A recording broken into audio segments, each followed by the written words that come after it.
Typhoid बुखार जब आदमी को आता है, होता है जी, तो उसको सपने आते हैं। नवाबों के दौर में भी टाइफाइड रहा होगा लखनऊ में क्या?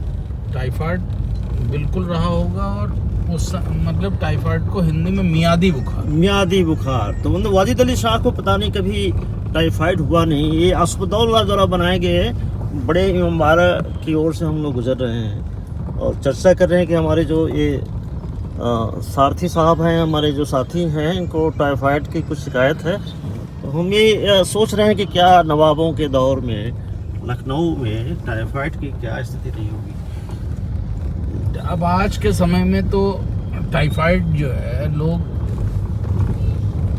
किसी पैथोलॉजी में जा करके उसका जो है जी, परीक्षण कराते हैं। हाँ, परंतु उस समय तो इसको मियादी बुखार इस तरीके से डॉक्टर पहचान लेते थे, और पेशेंट लोग भी इस तरीके पहचानते थे कि एक निश्चित अंतराल के बाद जी, एक उसके बाद मतलब उसके बाद फीवर आता था। जैसे 24 घंटे बाद फीवर आना है या 12 घंटे बाद फीवर आना है, तो उससे डॉक्टर ये जो उस समय के वैद्य हुआ करते थे वो ये पहचान लेते थे कि ये मियादी बुखार है। जी, जी। उस समय तो ये सुविधाएं उपलब्ध इस बीच में नहीं थी। आप हमारे स्क्रीन पे देख रहे होंगे, ये हुसैनाबाद का घंटा घर है और ये बहुत पुराना है।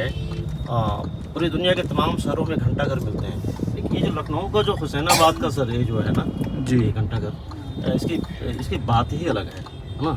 तो पता नहीं यहाँ उस ज़माने में मच्छर होते होंगे कि नहीं। जैसे अभी हम डेंगू से बाहर आपने हमको निकाला है ना। तो ये नवाबी नगरी में डेंगू की क्या स्थिति थी, थोड़ा पढ़ना पड़ेगा।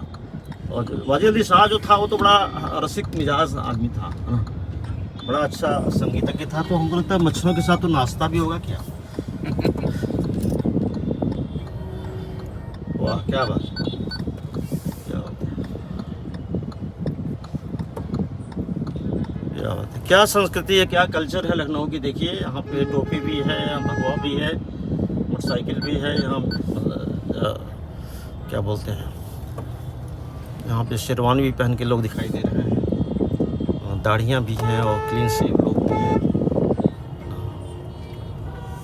क्या बात है, बहुत सुंदर दृश्य है इसमें। शाम का दृश्य, शाम लखनऊ, शाम अवध। कैप्टन साहब आपको एक चीज़ बताऊँ, सुबह बनारस और शाम अवध की बड़ी चर्चा होती है, लेकिन एक शाम सबे मालवा भी है। महाकाल की नगरी जो उज्जैन है, मालवा के क्षेत्र में आता है, तो वहाँ की जो रात बड़ी मशहूर है, तो उसकी चर्चा कम होती है। तो आज हम शाम अवध में शबे मालवा की भी चर्चा करते हैं, क्योंकि मैं उधर ही से आया हूँ, आपके मध्य प्रदेश से। चलिए,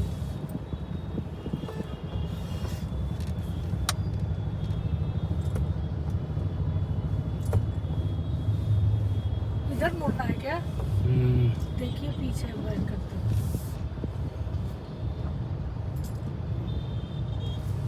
अच्छा, हम लोग अभी डेंगू की चर्चा कर रहे थे, तो हमारी बैक सीट पे दो महिलाएं बैठी हैं। दोनों का नाम संयोग से स्मृति है, एक मेरी बहन है, एक हमारी पत्नी है।